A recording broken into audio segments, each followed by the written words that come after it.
Sou adepto de cultivar coincidências. A vida muda com muita facilidade. Então, de repente, pode ter aquele encontro impossível. Mas não deixe de ser gentil. Não deixe de ser educado. Tu pode pensar, mas aquilo nunca vou conseguir. Pode ser um emprego, pode ser uma mulher, pode ser um sonho. Mas fique perto. Cultive a coincidência. Não fique esperando a realidade pronta, moldável, a seu favor. Não. Vai sendo gentil, carinhoso, afetuoso, terno. Terá recompensa. Um momento a realidade vai estar à sua disposição. O problema é que a paciência parece falta de interesse. Pug, a máquina está me citando agora. Parou de ler? E paciência não é falta de interesse. Paciência pode ser admiração pela vida. Saber que a vida vai trazer aquilo que a gente trabalhou para buscar. Bem-vindo à máquina!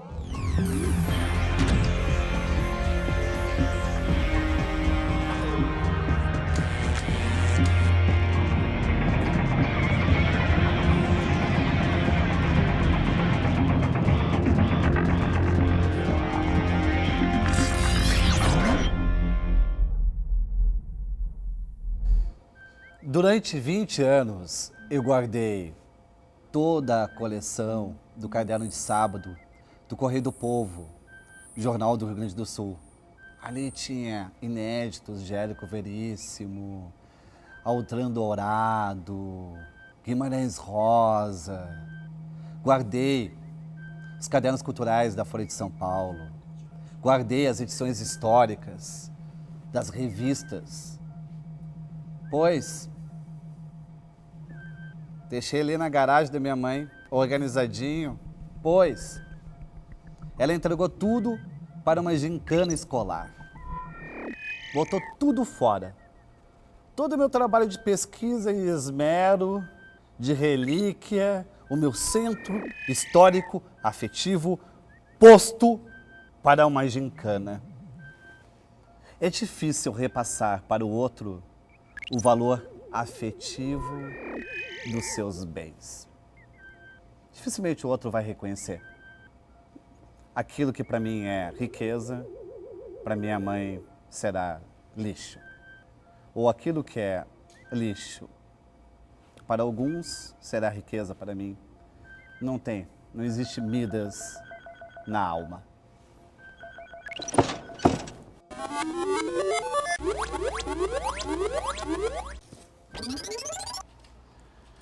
Rui Castro,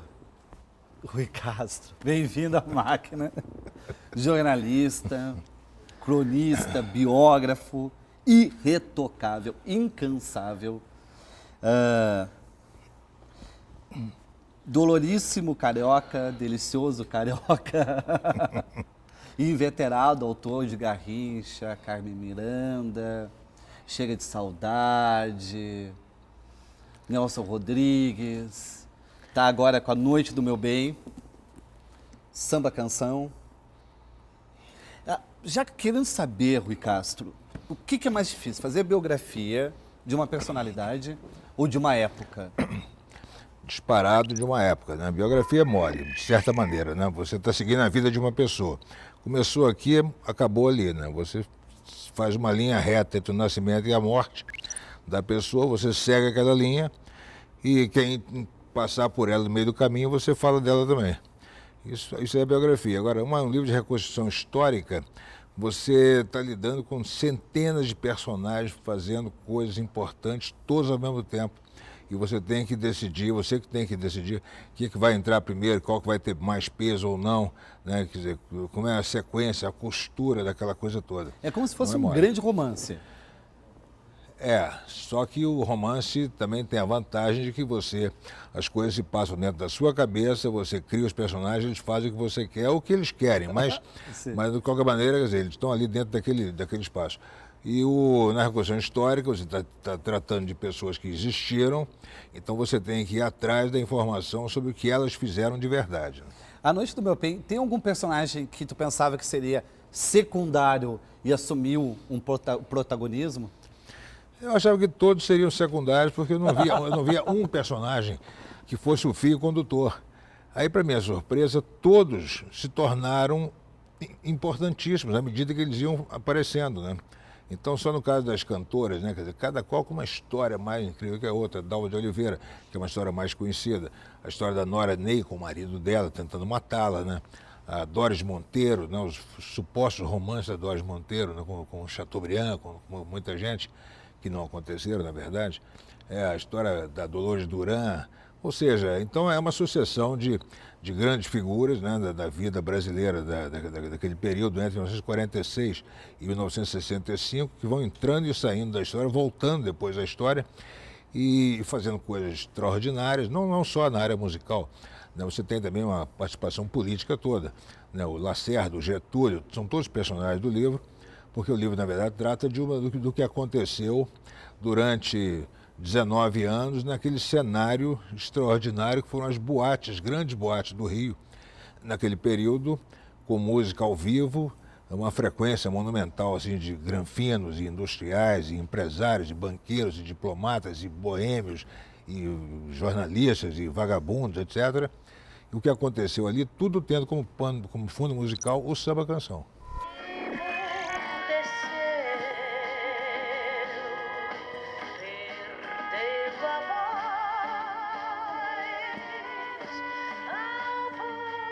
Rui, puxando a alavanca, é contigo. Boa sorte. E traz. Yeah! Intimidade. Intimidade, Rui. Na verdade, tu tem muitas manias, muitos gostos, rituais. Tu é alguém que entende muito de música, entende muito de cinema, entende muito de literatura. Conviver contigo deve ser uma espécie de maldição, né? Porque é uma aula o tempo inteiro, né? A pessoa não aguenta, né? Tu tem que tomar cuidado para suspirar, porque o suspiro pode vir uma nostalgia incrível. Não é uma nostalgia, não, eu sou a pessoa menos nostálgica que já existiu. Por que isso? Eu não tenho, eu acho que a nostalgia não existe. Existe uma coisa chamada cultura, né? Ou seja, um conhecimento do passado, um interesse pelo passado, no sentido de saber como as coisas funcionavam no passado. Não é de querer que elas sejam hoje como eram antigamente, nada disso. Além disso, eu não tenho nenhuma saudade do passado, porque o passado convive muito comigo, eu convivo com ele. Eu tenho uma quantidade enorme de discos, de filmes, de livros, tem histórias de quadrinhos, tem coleção da Manchete Esportiva, tem o Pasquim completo, praticamente até o número 500. Ou seja, o passado eu trago nas costas como se fosse um caminhão de mudança, entendeu? Sim, eu entendo presente para ti. Entendo presente, exatamente. É uma cultura que tu está usando sempre. Não esgotou. Mas a tua intimidade, tu é casada com uma escritora. Exatamente. Só ela poderia me aguentar. Só ela? É claro. Ela teve que passar por testes? Não, houve uma... Porque, coitada, ela me pegou quando eu estava começando a publicar livros, né? A gente se conheceu na véspera do lançamento do meu primeiro livro, foi Chega de Saudade, né? Então, quer dizer, ela estava inteiramente inocente na história e eu também não sabia como é que seria no futuro, né? E depois ela também se tornou, ela era uma escritora em potencial, que lá a poucos anos começou também a escrever. Então ela entendeu exatamente o que acontece. Porque, veja bem, um biógrafo, né, em trabalho de parto, ou seja, trabalhando na produção de uma biografia, o que pode levar 2, 3 ou 5 anos, se torna a pessoa mais intolerável do mundo, né? Porque você só pensa naquilo. No meu caso, por exemplo, né? Eu me jogo obsessivamente no personagem que eu estou biografando, então eu só penso nele, eu só falo dele, eu só quero saber dele, eu só converso com as pessoas sobre ele, eu sonho com ele, né? E naturalmente conviver com uma pessoa que está exercendo essa obsessão maníaca, né? Deve ser muito difícil, mas ela também como escritora, embora de outra categoria, que é escritora de ficção, ela sabe como é isso, né? O, o amor a ela, ou o amor a si mesmo, que fez com que tu tentasse estancar o alcoolismo? Não, foi antes. O alcoolismo, eu parei de beber antes de começar a escrever e 3 anos antes de conhecer a Heloísa. E tu trocou de vício ou não? Não, na verdade, quer dizer, eu apenas suprimi essa dependência, mas eu conservei todas as outras, né? Porque é uma coisa, a dependência parte de uma obsessão, né? Sim. De uma compulsão, na verdade, né? Quer dizer, você começa a usar determinado produto, porque esse produto te faz bem, entre aspas, você se sente bem com ele, então você sente que você tem uma capacidade de absorver bem esse produto, seja qual for, seja álcool, drogas, né? Rock and roll, entendeu? O que for, né? Então você vai consumindo cada vez mais recreativamente, até que chega um momento em que deixa de ser recreativo e passa a ser compulsório. É o organismo já que exige que você continue usando aquele produto, não para você se sentir bem, mas para você não se sentir mal. Não. Essa é a diferença. Então, quer dizer, eu passei a vida inteira exercendo compulsões totais, né? E o álcool foi uma delas, né? Foi talvez a pior, a mais longa, a mais destrutiva. Mas eu sou compulsoriamente colecionador, comprador de besteira, né? Ou seja, e principalmente consumidor de informação. Então essas compulsões eu conservei todas. Eu só eliminei a do álcool, que estava me atrapalhando, inclusive, exercer as outras, né? Eu gosto daquela frase do Quintana que diz que só tomou um porre na vida, um porre que nunca terminou. É. Mas o Quintana teve muita dificuldade, o Quintana teve que parar também. Exatamente. Ou você para ou você morre, né? Quer dizer, um dia você vai morrer, mas... Mas tu viveu uma geração que isso é extremamente natural, beber e bebia-se, assim, ó, de galão, né? Era uma coisa que fazia parte da vida, né? Vamos supor, você imagina... Artista, jornalista, redação. Eu não creio que os artistas, jornalistas... Você esqueceu de incluir os padres, né? Porque Os padres também bebem muito, quer dizer, bebem profissionalmente, nas missas, ou coisa parecida, né? Mas o que você ia pinga? Mas O que você ia seguinte, memórias do Cássio sem a pinga? Olha só, você tem que ver a seguinte situação. Você para descrever aquela coisa que você falou da minha geração, ou daquela geração, você visualiza o seguinte: você está num bar muito bonito, com aquele balcão de couro, com aquelas cantoneiras de prata, né? E aquela madeira de lei em cima do balcão, e aquela prateleira de copos de cristal e garrafas, sabe, de bebida francesa e escocesa de 25, 50 ou 100 anos, e em volta de você pessoas inteligentes, sabe, mulheres bonitas, gente falando francês, você discutindo literatura, ou discutindo política internacional, ou coisa parecida, e com um copo de uísque na mão, né?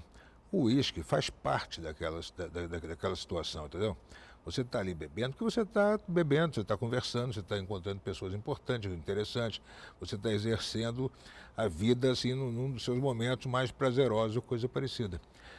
E isso é uma situação. Agora você imagine esse álcool, que é apenas uma extensão, esse copo, que é apenas uma extensão do seu braço naquele momento, você não está dando maior importância para ele também, começa a ficar muito mais importante do que tudo. Começa a crescer a importância desse aditivo, que é o uísque, né? Ou é a vodka, ou é o conhaque, ou seja o que for. Ele começa a ficar mais importante e agora você começa a retirar peças desse cenário, vai tirando todas, né?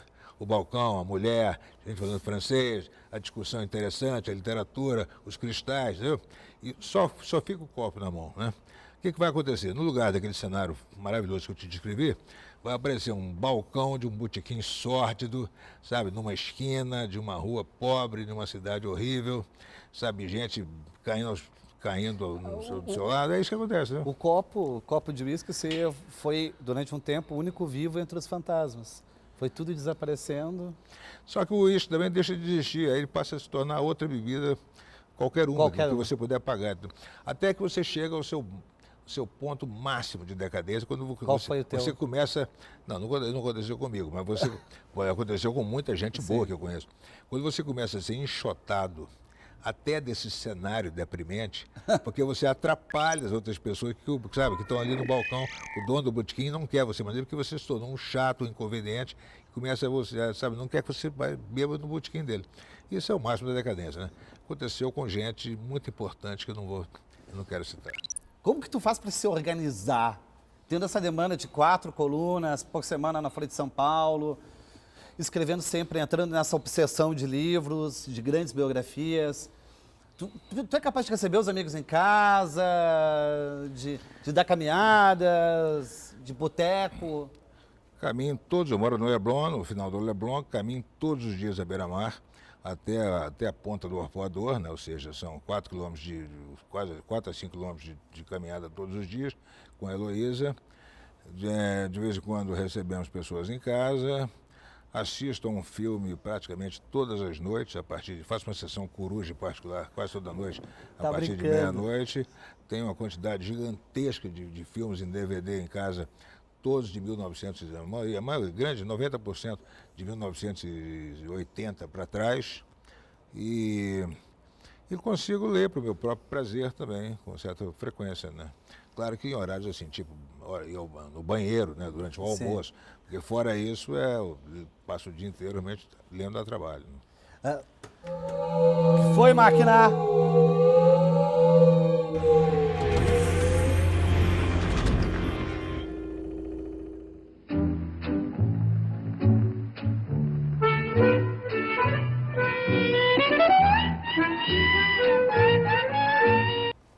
Por que é tão importante para ti? Essa sequência aí? Isso aí, se você examinar, né, você vai ver um show de competência e de talento, né, na construção dessa simples sequência de um filme brasileiro, né, de uma chamada Chanchada, né? Ali você tem a música muito interessante, eu levei anos para descobrir o autor dessa música, não me pergunte agora, já me esqueci. Mas é um compositor, não era brasileiro, um francês que morava por aqui e que fez essa música que a Norma Benio canta, né? A paródia que ela faz da Brigitte Bardot, sensacional.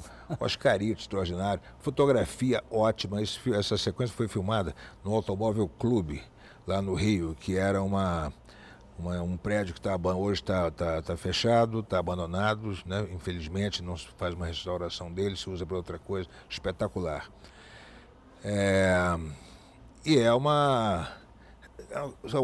Isso para não falar no Oscarito, né? Ou seja, eu acho que essa sequência é uma das 3 ou 4 mais bem feitas na história do cinema brasileiro.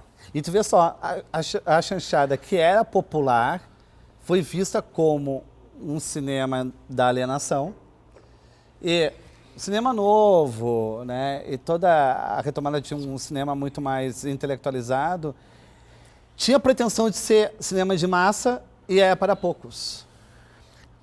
Exatamente, Queria passar mensagens, né, que fossem... De esquerda, de massa. Esquerda, né, para a conscientização das grandes massas, etc. Mas não conseguiam se comunicar com ninguém, a não ser aquele círculozinho em volta do cinema Paissandu e da redação do Jornal do Brasil, né? Mas, de uma certa forma, olhando a tua vida em perspectiva, como se tivesse esse espelho Rui no espelho com outro Rui. Assim como o Antônio Maria, A Noite do Meu Bem, o Antônio Maria, ele sempre quis passar a imagem de sofredor, aquele cara que chorava, e ele é muito alegre, ele é muito também festivo. não era, ele passava essa imagem, ele não era. A Dolores Duran, quem quiser interpretar a Dolores Duran pela letra das músicas, pelo sentimento das músicas dela, vai achar que era uma mulher terrivelmente na fossa, né, abandonada, solitária, mas ao contrário, Dolores Duran era uma mulher divertidíssima, engraçada, piadista, né, trocadilhista, gostava de sair da boate onde ela trabalhava às 6 da manhã, levava os amigos para casa, dava café da manhã para eles, cozinhava feijoada para eles às 6 horas da manhã, entendeu? Adorava namorar, né? Nesse meu livro eu listo uns 10 namorados dela, né? Billy Blanco, João Donato, uma quantidade de gente, né? Ela fez uma revista. Exatamente. E no caso do Antônio Maria também é o mesmo. Uma coisa, o Maria ele promovia happy hour na casa dele, de 6 às 8. Mas não de 6 às 8 da noite, 6 às 8 da manhã. Você saía também da boate, levava os amigos todos para a casa dele na Gávea, sabe, no Jardim Botânico, e ficavam lá até 8 horas da manhã, tocar piano, né? Ou seja, E agora, tinha aquela coisa, né? Ele dizia que ele sabia que era um homem feio, né? Um homem, sabe, com um aspecto assim, meio coisa. Ele não seria capaz de Tu encantar. achava ele feio? Eu não conheci o Maria, né? Quando eu comecei a trabalhar, ele tinha morrido já. Eu comecei a trabalhar 2 anos depois que ele morreu. Mas por todas as fotos, todas as histórias que eu sei dele, ele tinha que dizer assim, olha, o Ronaldo Bosco, ele, enfim, a mulher olha para ele e já se encanta. Agora, eu tenho que falar durante 3 horas para a mulher esquecer que eu sou feio. Colocando o Rui, que as pessoas conhecem, e o Rui verdadeiro, será que as pessoas conhecem de ti uma imagem, por exemplo, diferente da que tu realmente vive? Não, acho que é exatamente igual, né? Por acaso eu me confronto diariamente com muita gente, com muitos leitores, né? Nessa caminhada matinal, eu sou abordado na rua por 5, 10, 15 pessoas, dependendo de alguma coisa que eu tenha feito naquela semana. E as pessoas conversam comigo, assim, de uma maneira, sabe, as pessoas se sentem à vontade para me abordar na rua e conversar comigo. E eu tenho muito prazer em conversar com elas, né? Ou então, quando alguém me telefona por algum motivo profissional, me ligam de São Paulo, me ligam de Porto Alegre, seja onde for, eu atendo o telefone e a pessoa, é o Rui que está falando? Senhor, você atende o seu telefone? É claro, é evidente, eu sou igual o Nelson Rodrigues dizia, eu sou contínuo de mim mesmo. Ou seja, então não é essa tentativa de descrever de maneira simples, objetiva e direta, também se reflete, eu acredito, na vida real, né? Quer dizer, Eu quero saber se tu pode ser biografado pelo Rui Castro. Qual que foi teu principal fracasso? como biógrafo, Não, como homem, como tudo. pois é, eu acho que eu não vou dar uma boa biografia. Eu me considero uma pessoa extremamente feliz, né? Eu fui, não teve nenhum... desde o começo. Não, claro, eu passei só de agruras físicas, né? Eu tive um câncer, um infarto, outro câncer, uma encefalite viral, que nos últimos 10 anos eu sinto tem sido uma antologia de mazelas físicas totais. Tu podia ter se sobre as tornado quais o Drauzio Varela e não se tornou, hein? Que coisa boa. Pois é, a Heloísa Seixas, minha mulher, escreveu sobre tudo isso num romance que saiu há 2 anos, chamado O Oitavo Selo. Quer dizer, essas histórias todas, né, foram todas contadas, já foram contadas por ela. E seria, ela fez como se fosse um romance, mas se alguém fizer uma biografia para valer minha um dia, o que só acontecerá por cima do meu cadáver, evidentemente, não que eu vá proibir nem impedir, porque hoje em dia nem se pode fazer mais isso. Mas eu espero que as pessoas esperem que eu vá embora, deu para resolver fazer uma biografia minha, porque a história só está completa quando você morre. Esse é o grande problema de você fazer uma biografia de uma pessoa viva. Ele vai te fazer uma falseta um dia, entendeu?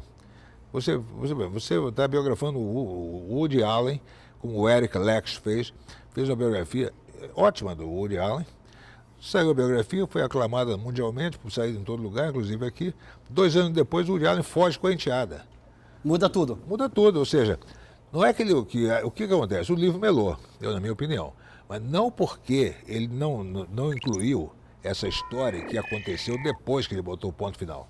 É pelo simples fato de que essa história certamente tem raízes no passado, que ele não percebeu. Qual projeto que tu teve que abandonar de biografado que tu amava e percebeu que não amava tanto assim? Não, nunca cheguei a esse ponto, porque na verdade, eu penso num personagem quando já estou... sabe, quando eu penso num personagem, imediatamente vem uma série de coisas na cabeça que me convencem de que aquele personagem merece que eu dedique a ele 2, 3 ou 5 anos, entendeu? Senão, realmente, eu nem penso mais no assunto.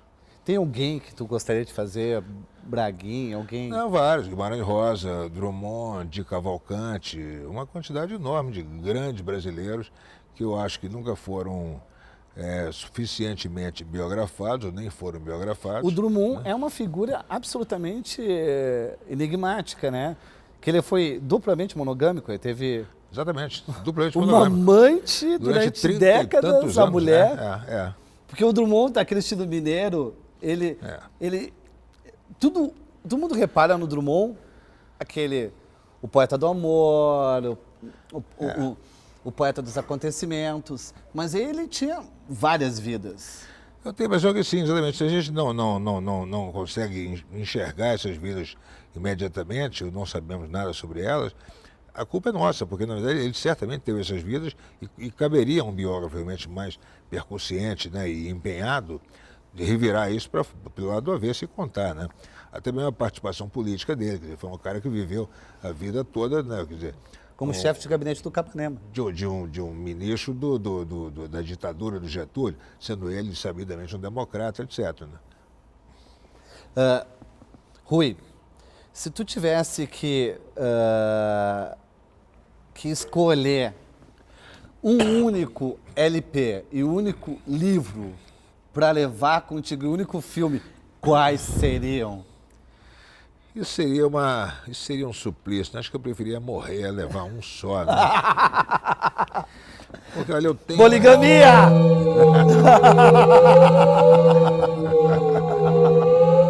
Tá acabando, Rui. A máquina vai se desligar, contagem regressiva. Teu recado final, agradeço muito. Bom, vamos todos voltar para o nada daqui a pouco, então, né? Daqui a 15 segundos, 19, vamos voltar para o nada. Não, dá pra fazer... Aí, ó. Amanheça... Ó, dizem que é ótimo. Amanheça com a noite do meu bem. Exatamente, a realidade tá chata, tá ruim, fuja para a noite do meu bem.